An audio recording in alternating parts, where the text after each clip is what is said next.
Hello and welcome back to Let's Play Crusader Kings 2 Horse Lords. In our last episode we won the defensive war that we inherited after we took all of this land previously, and we got some gold out of it because we carried it to 100%, so that is pretty useful. And in fact I think we should invest some of that gold immediately in some upgrades.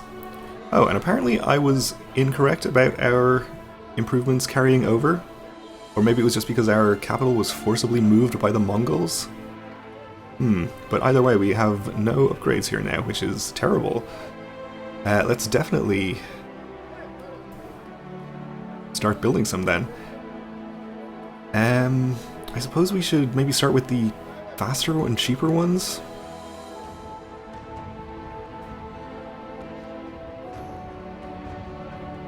Horse Archer's Offensive is probably good. Morale of Armies. Maybe we'll just do Horse Breeder first, since it helps out all of our troops, I think, in terms of their defense at least. Okay, so we are heading in here to attack this Bulgar army. We'll save the rest of our money, by the way, to probably keep doing upgrades mostly, since it seems pretty bad if we lost all of our capital upgrades. Anyway. We should be able to catch them here, gain a bit of war score. They shouldn't get any reinforcements here in time to stop us, even if they try to. Okay, our vassals are coming into this war. Oh, it looks like they are actually still at war with Yugra. So I guess we're not going to get any war score from this battle, thanks to the other army getting there first and being in charge of it.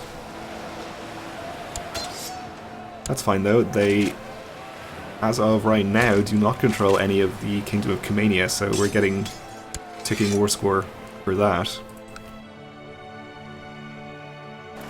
And who is this guy?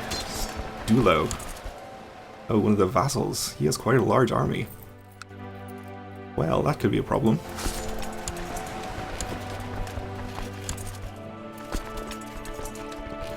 Maybe we... I'm not sure I want to head over to the west further because there is a scary amount of troops over there. I think for now we'll just play defensively. We'll clear up any little armies that are wandering around our lands and stop them from sieging anything, hopefully. Maybe rely on the ticking war score to win this for us. I don't really want to send troops all the way over to their land here to siege that. They did take a county here, so they temporarily have a bit more war score.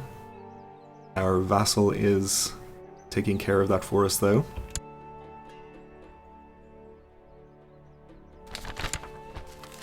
A new realm. The king of the Mongols, Kagan Yokunan the Victorious, has decided to settle down in Mongol Empire, making it his new homeland. Okay. So he is feudal now? Interesting. That's not him. Did he create a new Mongol Empire over here? That is exactly what he did, okay. Well, he has the large army, it looks like. Events 1 troops. So does this Mongol Empire not have that many troops? Oh, they don't. Okay, so this is amazing news.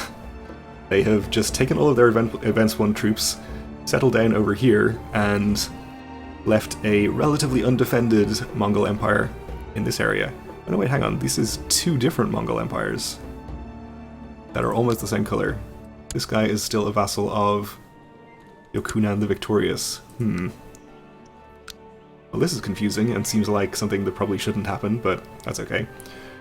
So I guess we just have some land up here that is a juicy target now. But I think we're a bit busy to do anything about it for the immediate future. I want to take care of our other stuff first. We won the battle here. Our vassal might get here and catch this army. They're not going to get there. But we are up to 54%, so maybe we can take a white piece. Yes, we can. Great. Going to 100% doesn't get us that much, so I definitely don't think that's worth it. We'll just peace out.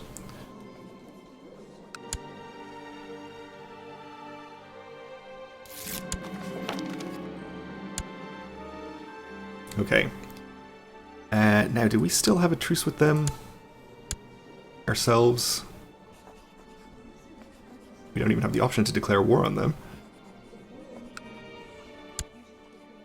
Now our only truce is with the Bulgars. Okay. Well, maybe we take the opportunity to attack these guys. I assume we were allied with the other Mongol Empire? No, I assume wrongly. Okay.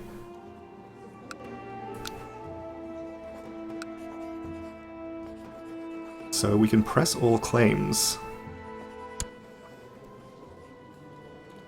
which is on 3 counties. I presume the 3 counties that we lost when they originally took the land from us here. So that's probably not what we want to use as our CB.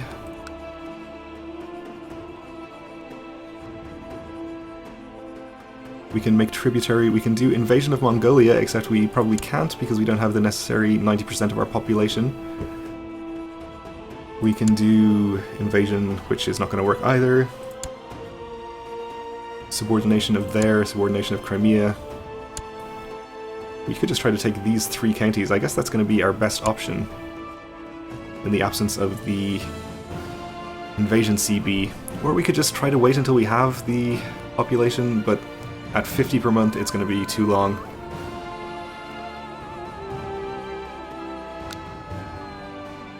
Yeah, I think we have to take our opportunity now and take at least a few counties up here.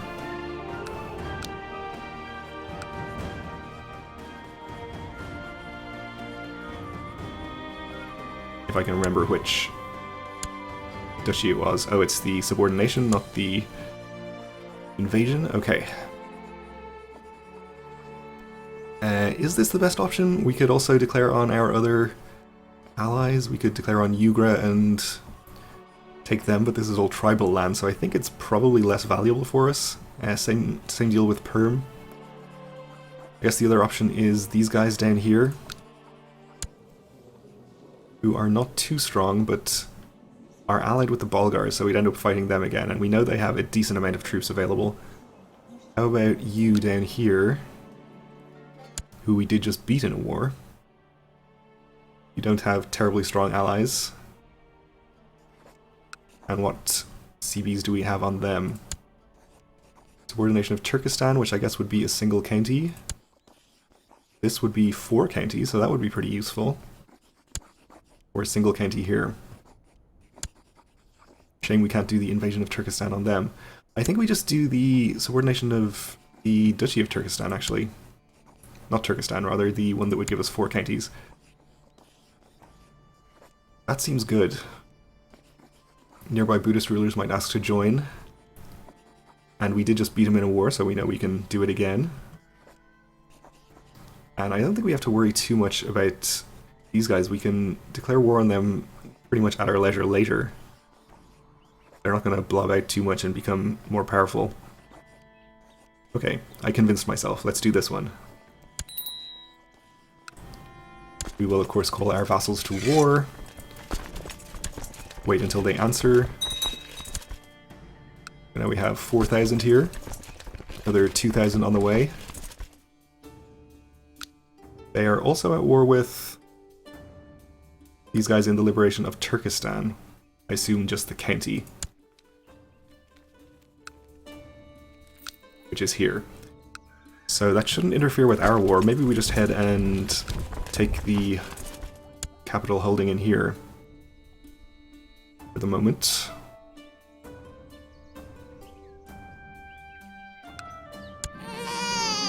We had a daughter born to our heir.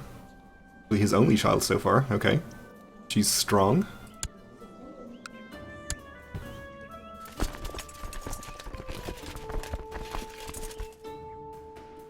Which is nice, but doesn't actually help much because I'm pretty sure she can't inherit. I think we're locked to Agnatic forever, basically. Or at least maybe until we become tribal or something. Or not tribal, but settle down and become feudal. If that's something we're ever interested in doing. Okay, our son has become a brilliant strategist. Good for him. Very good martial character. We'll probably appoint him as a commander at some point. the meantime, we'll sit here and siege. Unfortunately, our vassal did not have 20,000 troops, as it looked like for a second there. You are headed in here to try and attack them, though. I guess that's fine. Probably there's a river crossing there. There's not. Okay. I guess we'll just let our vassal fight this. Maybe we should have tried to reinforce already. Yeah, we'll take 1,500 troops and head in there. We'll put this guy in charge, he's an organizer. Yeah, we're not going to get there for another month, so maybe this is a bad idea. We'll just let this battle play out and we'll go in and fight the enemy army if our vassal loses, which they did. Giving up siege progress, but it's not a big deal. Oh, we're not even going to catch them. Okay. Then we'll not give up our siege progress.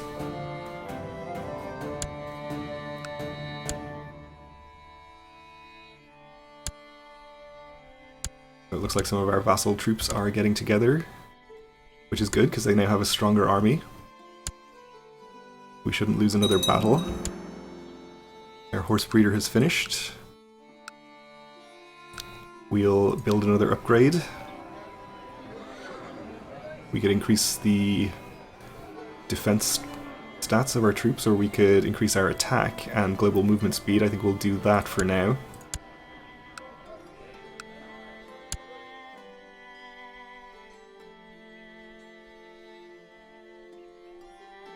So we'll take at least one holding here that will prevent us losing war score.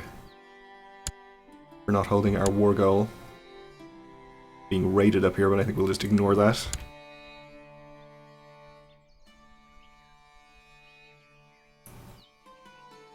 And then it might be the best idea to go and fight his army wherever it is. Or we could go and siege his capital instead, that might be good too.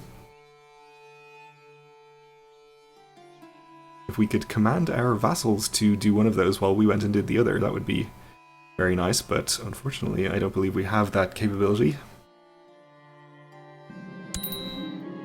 And Subutai is no longer our marshal for some reason. Oh, he's infirm. Does that preclude him from being marshal? It doesn't, and he's still the best person for the job. Still slightly better than Temujin.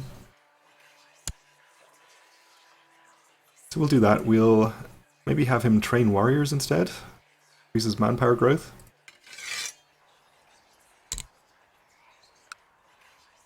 Which I think is something that we are interested in.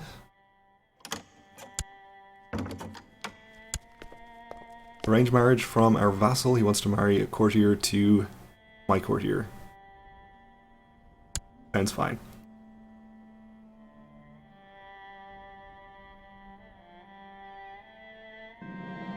Party of soldiers flying the banner of our vassal set up camp in the middle of a field and burned down the field.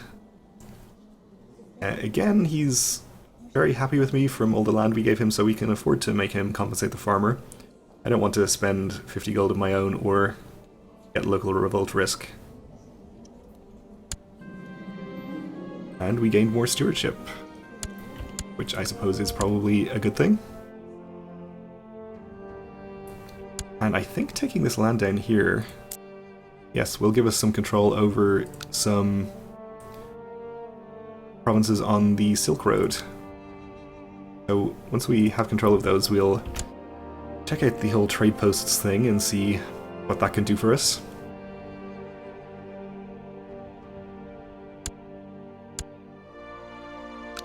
So we won a siege here. We have 2 more holdings.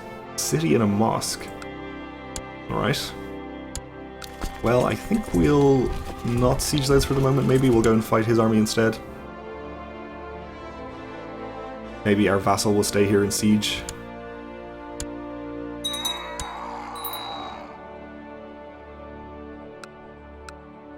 Our wife has died of depression. Oh no.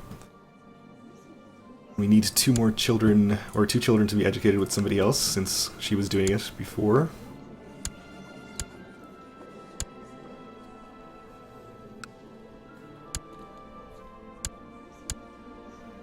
And we could get remarried. Though I don't think there's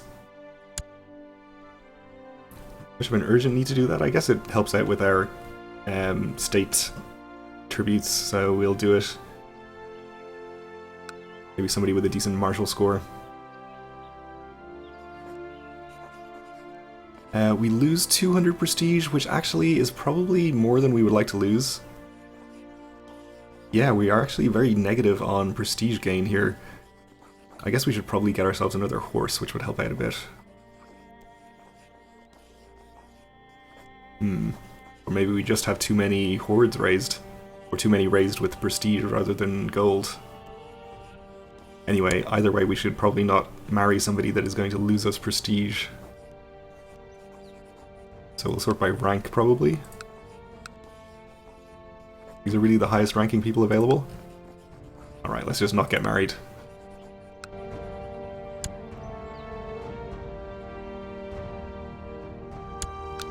And apparently we did not maintain our occupation here. Okay. That's interesting.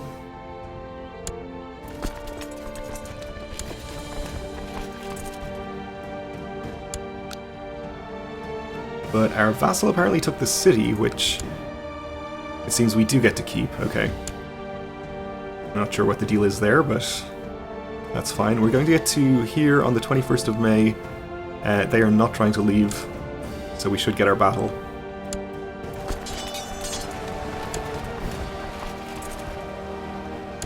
And it went pretty well. Okay.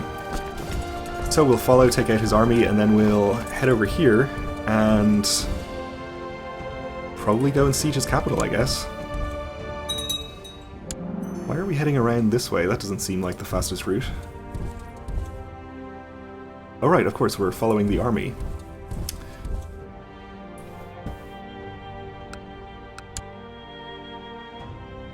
Sorry guys, just ignore my foolish orders. Okay, we're still gonna catch him, that's fine. We could go fight these raiders, I guess, but I think we can't really afford the distraction right now. We can build another upgrade in our capital.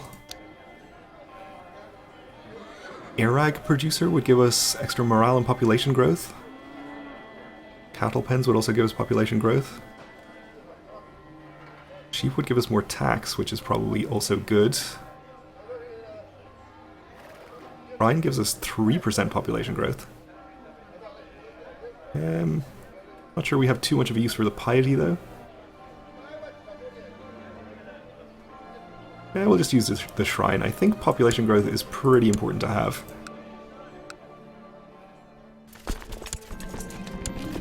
Ooh, when the hot cautery touched the open wound, I couldn't hold the scream back. I cursed the doctor who only laughed, told me to take it easy and not pick on the wound. So we somehow became mysteriously wounded. Which is fine, we're now stressed and wounded, which is -2 in total, I think, which cancels out the bonus we get from being strong. And we are pretty old, but we do have a decent heir lined up, so I think it is not the end of the world if we die right now. And they have an army taking this back now, which is not good. Maybe we'll head here first and fight them.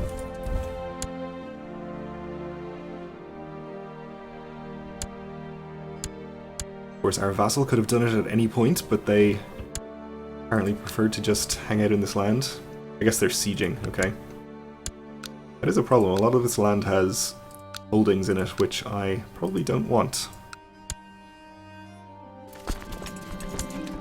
Starting to think our daughter-in-law might fancy me. Let's not do that.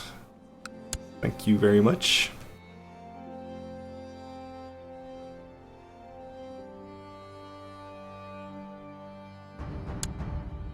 And the Bulgars have declared on us, okay.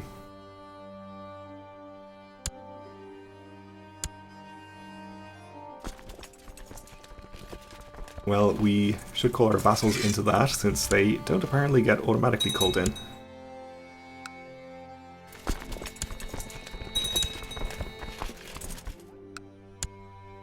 But I think we should probably focus on trying to win this war first?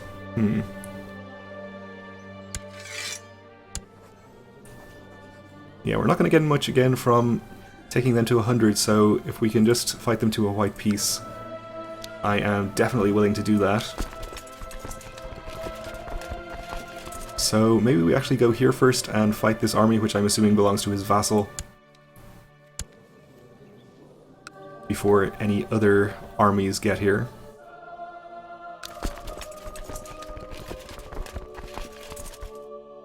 Hopefully some of our vassal armies will come and help us along the way. If some of them stay here to take a siege, that would be fine too. Yeah, his vassals are coming in. We can call in somebody else, I guess. Okay.